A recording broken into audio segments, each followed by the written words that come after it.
আজি চাফাই অভিযান আজি চাফাই অভিযানত মছলবোৰত পৰিৱেশ চৌপাশ ধুনীয়া লগা কৰিছে। আজি এইখিনিকে ক'বলৈ খুজিছোঁ যে আমাৰ পৰিৱেশ চৌপাশ ধুনীয়া হৈ থাকিলেহে মনবোৰ ধুনীয়া হৈ থাকে আৰু ইটো সিটোৰ লগত পৰস্পৰৰ সম্পৰ্কবোৰ গঢ়ি তোলাৰ সহায় কৰে।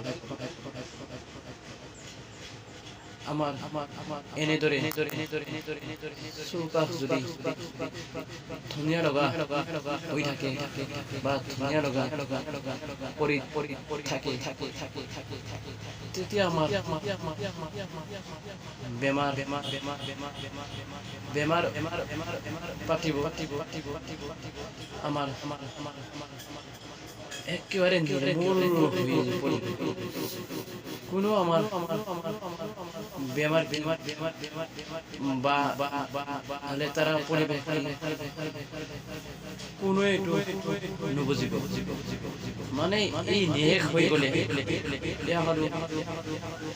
কোনে জানিব। সেয়ে কৈছো মই সকলো ৰাইজক যাতে তেওঁলোকেও এনেদৰে নিজৰ পৰিৱেশবোৰ ভালদৰে চাফা কৰি ৰাখি পৰিষ্কাৰ পৰিচ্ছন্নতা জীৱনৰ মূল।